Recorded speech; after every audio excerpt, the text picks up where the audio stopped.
고린도후서 11장 16절부터 33절까지 말씀으로 그리스도인으로서의 최고의 자랑은 이 제목으로 오늘 말씀을 함께 나눕니다. 지금도 도자기를 만드는 사람이 많고 또 유명한 도자기 회사도 있습니다. 그런데 아무리 멋지게 만들어도 옛날에 만든 도자기의 어떤 그 값어치를 따라가지는 못하는 것 같습니다. 현재 고가에 팔리는 도자기를 보면 수백, 수천 년 전에 만들어진 것들입니다. 우리나라는 고려청자와 조선 백자가 유명하죠. 그런데 이런 도자기는 관리하기가 여간 어려운 것이 아닙니다. 워낙 고가의 도자기라서 이 도자기에는 어떤 음식물을 담지 않고 물도 담그지 않습니다. 만들 때도 흰 장갑을 끼고 아주 조심스럽게 만지죠. 왜 그렇게 하겠습니까? 이유는 간단합니다. 깨질까 봐 그런 겁니다. 혹시 내가 잘못 만져서 깨지진 않을까? 흠이 생기진 않을까? 깨지면 도자기의 가치가 떨어지기 때문입니다. 여러분, 아무리 고가의 도자기라도 깨져버리면 가치가 떨어집니다. 깨진 도자기는 그럼 어떻게 해야 되겠습니까? 아주 고가의 도자기를 샀는데 이게 이가 좀 나갔든지 좀 깨졌어요. 어떻게 해야 될까요? 버려야 할까요? 고칠 수 있으면 고쳐야 되겠죠. 고칠 수 있으면. 어느 고미술품 수집가가 일본의 그 킨츠키라는 예술 기법에 매료되었다라는 이야기를 들은 적이 있습니다. 이 기법은 이 깨진 도자기를 버리지 않고 또 그 갈라진 틈을 금이나 은으로 메워서 다시 붙이는 방법이에요. 놀라운 점은 수리가 끝난 도자기가 깨지기 전보다 훨씬 더 비싼 가치를 인정받는다라는 거죠.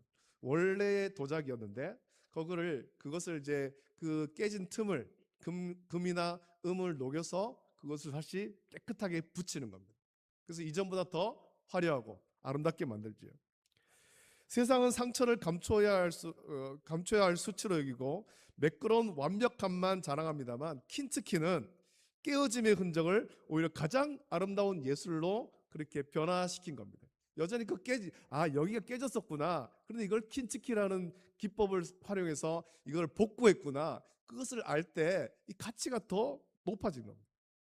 오늘 본문에 등장하는 바울의 모습이 이것과 같습니다. 세상 사람들은 자신의 학벌, 배경, 성공, 그리고 얼마나 내가 살아가는 동안 당당한 삶을 살았는지를 훈장처럼 여깁니다. 내가 이런 일을 했어. 내가 세상에 아주 떳떳하게 살았어. 그러나 복음의 심장을 가졌던 바울은 오늘 우리에게 전혀 다른 종류의 자랑을 우리에게 선보이고 있습니다. 그는 자신의 화려한 스펙이나 영광스러운 승리, 그가 인생을 살면서 거둔 인간적인 어떤 승리가 아니라 그리스도를 위해서 깨어지고 부서졌던 흔적들을 자랑으로 지금 내놓고 있는 겁니다. 그가 왜 이토록 처절한 고난의 목록, 그가 많은 어려움을 겪었고 매를 맞고 죽음의 위협이 있었던 이것들을 자랑이라는 이름으로 나열하고 있는지 그 속에 담긴 복음의 진수를 우리가 함께 나누려고 합니다. 우리가 고린도 전후서의 말씀을 쭉 묵상을 했습니다만 바울이 이 편지를 쓸 당시 고린도라고 하는 도시는 상업적으로 아주 발달한 도시 아니었습니까? 상업과 교통의 중심지였고 온갖 철학과 종교, 세상의 모든 문화가 뒤섞인 화려한 대도시였습니다. 이런 배경 속에 세워진 고린도 교회는 안타깝게도 그만 세상의 가치관이 너무 깊숙이 들어온 그런 도시가 되어버렸습니다. 세상의 가치관이 휩쓸고 있는 거예요. 이런 배경 속에 세워진 고린도 교회도 안타깝게 그 세상의 가치관이 스며들어왔죠. 특히 예루살렘에서 왔다고 주장하며 스스로를 추천하는 거짓 사도들이 고린도 교회 안에 침투했습니다. 그들은 화려한 그런 화려한 언변과 또 그들이 체험한 어떤 신비로운 환상, 그리고 위험 있는 외모를 자랑하면서 바울의 사도권을 공격했죠. 너희들이 그 바울을 참 존경하는데 바울은 사실 아무것도 아니야. 우리와 비교하면 아무것도 아닌 사람이야. 그를 사도라고 말하기도 좀 부끄러울 정도야 라고 하면서 바울의 사도권을 계속해서 공격했습니다. 그들은 바울의 외모도 보잘것없고 말도 어눌하고 무엇보다 고난을 많이 겪은 것을 보니까 그는 하나님의 복을 받은 사람이 아닌 것 같다라고 말하는 거죠. 여러분, 우리도 그렇게 생각하지 않습니까? 예수님을 믿으면 우리가 모든 고난이 끝나고 모든 것들이 형통하고 복을 받는다라고 생각해요. 근데 누군가가 예수님을 믿는다고 하는데 자꾸만 어려운 일들이 생기고 고난을 겪는단 말이죠. 그럼 우리 어떻게 생각합니까? 이제 한번 돌아봐라. 회개할 거 없나? 잘 생각해봐라. 우리 그렇게 많은 말을 합니다.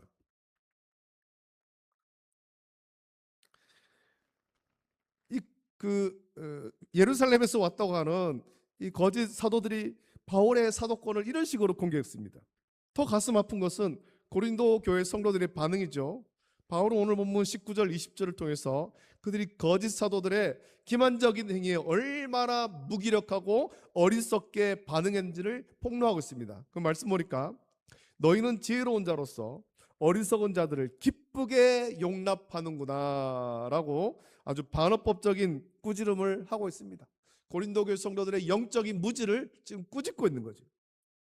성도들은 거짓 사도들이 그들을 종으로 삼고 재물을 빼앗고 속여서 취하고 스스로 높이고 심지어 뺨을 치는 모욕을 가해도 그것을 권위 있는 사도의 모습이라고 착각하면서 용납한 겁니다.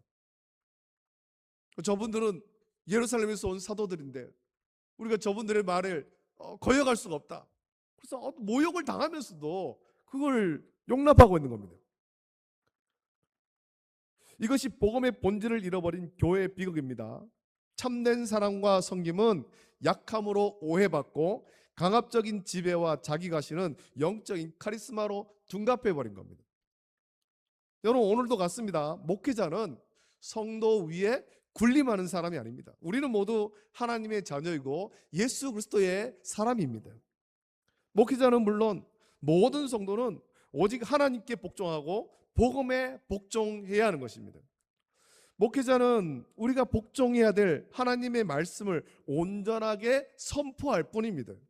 물론 복음을 전하는 특별한 영적 권위를 받았지만 그렇다고 성도 위에 군림하는 것이 아니에요. 바른 복음을 전하고 성도는 그렇게 바른 복음을 전하는 목회자를 존중하는 거죠. 이것이 목회자와 성도 사이의 영적인 질서입니다. 우리는 오직 예수 그리스도께 복종합니다. 그런데 바울이 고린도 교회 성도에게 책망하며 권면할 때도 그랬지만 지금도 이 목회자라는 것을 앞세워서 성도 위에 군림하려고 하고 성도를 마치 자기의 종처럼 부리기도 하는 사람들이 많이 있습니다. 많은 이단들이 그렇게 하고 있죠. 그런 사람들을 진정한 목회자라고 부를 수 있겠습니까? 우리는 그 이단들에게 속아서 그 밑에 얽매여 있는 사람들 볼 때 불쌍하다는 생각 들지 않습니까? 바울은 그때 고린도 교회 그런 상황에서 어쩔 수 없이 자신도 어리석은 자랑을 시작합니다. 그러나 바울의 자랑은 대적자들의 자랑과는 근본적으로 다른 것을 자랑하죠. 23절부터 28절에 이르는 바울의 고백은 그가 진정한 그리스도의 일꾼임을 증명하는 신분증과 같은 것입니다. 바울은 자신이 얼마나 많은 기적을 행했는지 얼마나 큰 교회를 세운지를 말하지 않습니다. 바울이 전도 여행을 다니면서 교회를 세우지 않았습니까? 또 많은 사람들을 또 복음을 전하고 그렇게 사역을 감당했는데 그것을 자랑하지 않고 바울이 자랑하는 것은 대신에 옥에 갇히고 매를 수없이 맞고 여러 번 죽을 뻔했던 고난의 연대기를 펼쳐 보이고 있습니다. 내가 복음을 전하면서 지금까지 이런 고난을 당했다. 유대인들에게 40에 하나 감한매를 5번 맞았으며 태정으로 맞고 돌로 맞았으며 3번 파손하고 밤낮을 깊은 바다에서 지냈던 그 모든 고통의 순간들이 바울에게는 그리스도의 일꾼임을 증명하는 흔적이었던 것입니다. 여기서 우리는 바울의 자랑이 단순한 어떤 고난의 나열이 아님을 우리 알아야 됩니다. 바울은 많은 육체적 위협과 굶주림, 추위 속에서도 절대 놓지 않았던 한 가지가 있습니다. 그것은 28절에 고백된 날마다 내 속에서 눌리는 일, 즉 모든 교회를 위해서 염려하는 것이었죠. 그 복음을 전하며 세웠던 교회, 이제 다른 지역에 복음을 전하러 갔을 때 먼저 세웠던 그 교회, 먼저 만났던 그 성도들을 계속해서 염려하는 겁니다. 신앙생활 잘하고 있는가? 말씀 위에 바로 서 있는가? 환난을 겪진 않는가? 이 염려를 하고 있는 거죠. 바울이 이토록 교회를 위해서 근심하며 그것이 자신을 짓누른다라고 말하는 이유가 뭐겠습니까? 그것은 그가 교회를 단순한 어떤 조직이나 건물이 아닌 그리스도의 피로 값주고 사신 생명 공동체로 보기 때문에 그렇습니다. 고린도 교회는 물론이고 에베소 교회도 그렇고 많은 교회, 그가 다녀갔던 많은 교회들을 다 그렇게 바라보고 있는 거예요. 자, 봐라. 내가 이렇게 많은 지역을 전도했고 많은 지역에 교회를 세웠어. 그것이 아니에요. 만났던 그 사람들, 복음을 전했던 그 사람들이 지금도 예수님을 잘 믿고 있는가? 환난을 겪진 않는가? 어려움을 겪지 않는가? 믿음이 흔들리진 않는가? 이것을 늘 염려하는 거죠. 성도 한 사람이 유혹에 넘어져 죄를 지을 때마다 바울은 자신의 살이 베어나가는 것 같은 애타는 심정을 느끼는 겁니다. 이 영적인 고통이야말로 바울이 그리스도를 진심으로 사랑하고 있다는 가장 확실한 증거인 것입니다. 그래서 이 고린도 교회 편지를 쓰면서 고린도 교회에 이런 일이 있다 할 때, 아니 내가 세운 교회에 감히 누가 들어와서 저런 일을 벌이지, 괘씸하다, 이것이 아니고 고린도 교회 성도들이 거짓 사도들에게 미혹되어서 믿음이 흔들리고 있는 것, 이것을 바라볼 때 너무나도 안타깝다라는 겁니다. 바른 복음 위에 서야 되는데 흔들리고 있다. 그것이 안타깝다라는 거죠.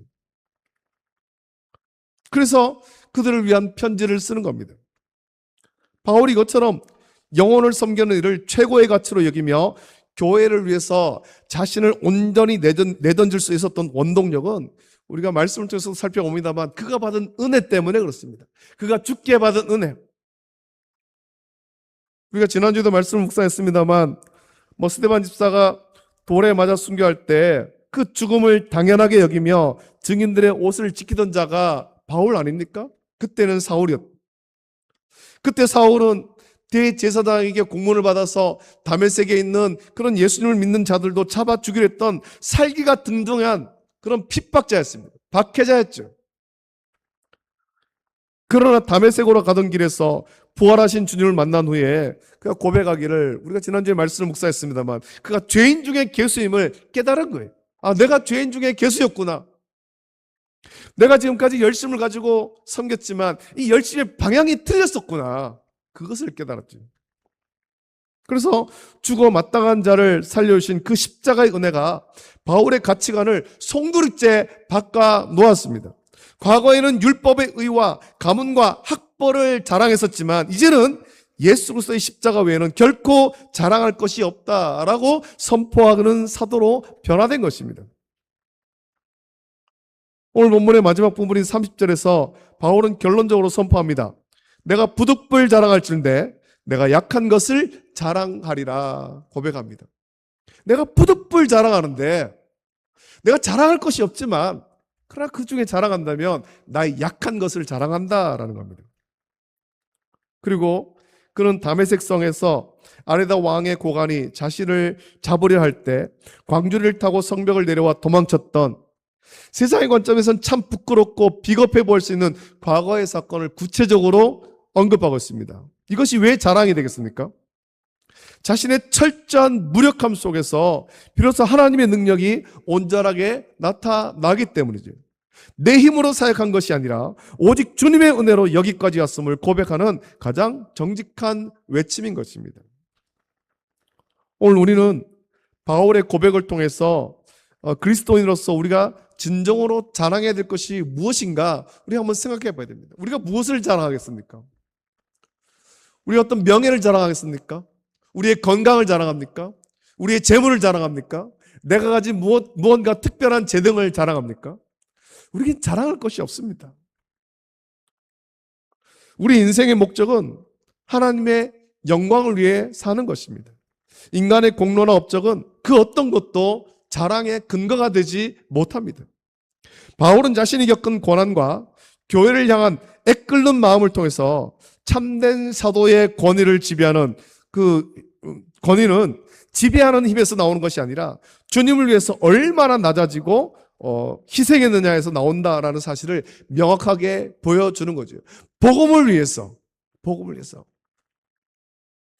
그가 예수님께 받은 은혜가 얼마나 큰지 아는 자였기에 영혼을 섬기며 겪는 영적 고통을 세상 그 어떤 보석보다도 소중하게 여겼습니다.